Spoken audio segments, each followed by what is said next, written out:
इस वक्त की बड़ी खबर, हमारे साथ जुड़े रहें और देखें 2300 किलोमीटर दूर से हमला, 72 घंटे की जंग में किसको कितना नुकसान। इजराइल की वायुसेना ने ईरान के मशहद एयरपोर्ट पर स्थित एक ईंधन भरने वाले विमान को निशाना बनाया, जो इजराइल से लगभग 2300 किलोमीटर दूर स्थित है।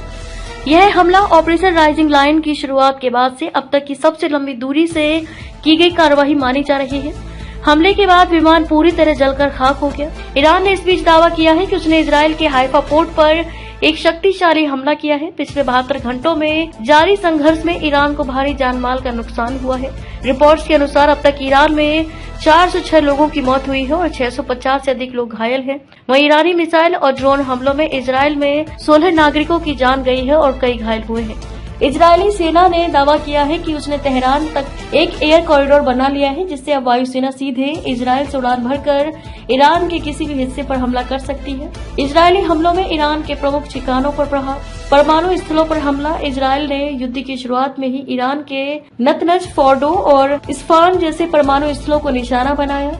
नतनज में यूरेनियम संवर्धन से जुड़ी मशीनरी को गंभीर नुकसान पहुंचा है।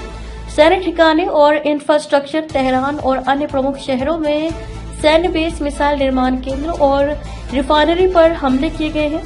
करमानशाह और तबरेज में 2 बड़े मिसाइल बेस पूरी तरह नष्ट हो गए हैं।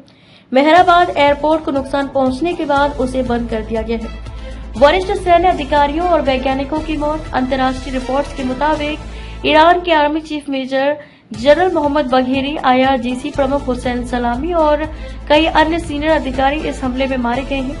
परमाणु वैज्ञानिकों की एक पूरी पीढ़ी, जिसमें प्रोफेसर, रिसर्चर और फिजिसिस्ट शामिल थे, हमले में मारे जा चुके हैं।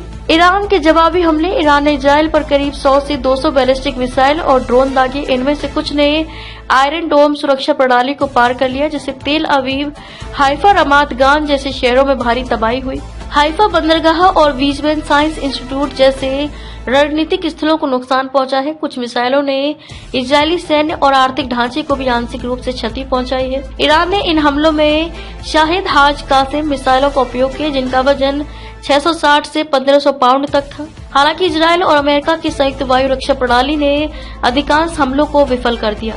इजरायल ने 72 घंटे की इस जंग में रणनीतिक रूप से ईरान के न्यूक्लियर और सैन्य ढांचे को गहरा नुकसान पहुंचाया है। वहीं ईरान के हमलों से इजरायल को जनहानि हुई है, लेकिन उसका सैन्य ढांचा अब तक मजबूत बना हुआ है।